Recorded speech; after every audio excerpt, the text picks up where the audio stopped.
السلام عليكم خوتي، ان شاء الله تكونوا كامل بخير. فيديو جديد عن لعبة كلاش اوف كلانز، عن غطسة الغول التي نزلتها لعبة كلاش اوف كلانز. أول مرة تنزل شيء كمثل هذا. راح نشوفوا تفاصيل في الفيديو، إذا كانت هذه القفزة مجانية أو مقابل المال. راح نشوف. Let's go.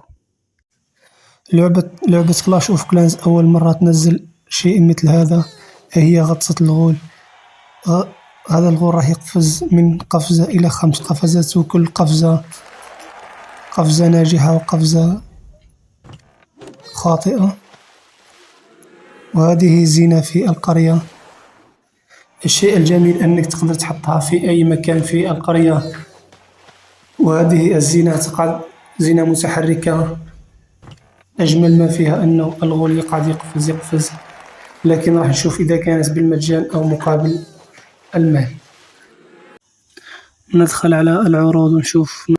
مع الأسف فهي لازم تشحن حتى تحصل عليها غطسة الغول.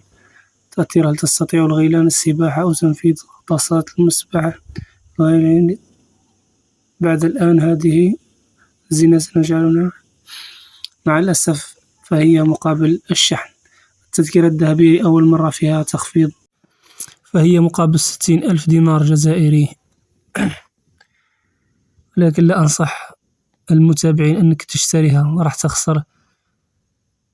تخسر أموال عليها فقط، فهي مجرد زينة.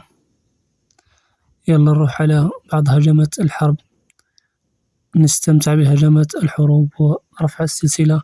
شباب اللي حاب يدخل إلى الكلان يكتب توتا الشرقية فقط، يطلع له الكلان ليفل، راح يدخل 22 بعد يوم إن شاء الله.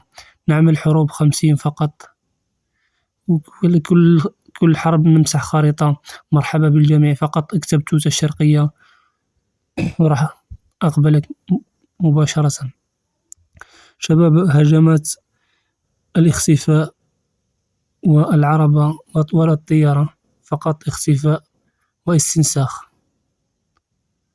ننزل اختفاء أمام المثلية، ونحط 2 استنساخ غضب حتى ندمر التصميم في الوسط، بتكون الهجمة سهلة للمسح، تكون على الجيش الباقي تمسح بسهولة. شباب كل حرب نمسح خريطة، اللي حاب ينضم فقط يكتب توتا الشرقية ومرحبا بالجميع. شوف التصميم تدمر تقريب بالكامل في الوسط. انفيرنو المثلية باقي. شوف راح ننزل الجيش على اليمين كله، نحط المعالجة خلف ونحط أمولة على اليسار حتى تجيب المنجنيق وتجيب الدفاعات على اليسار.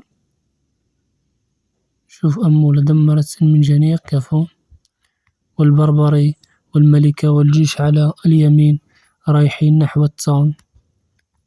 مسح سهل. ما زالت خاصية الملك وخاصية الملكة باقي، فقط التاون نعطيه قفاز مع غضب على الملك حتى يدمر التاون بسرعة.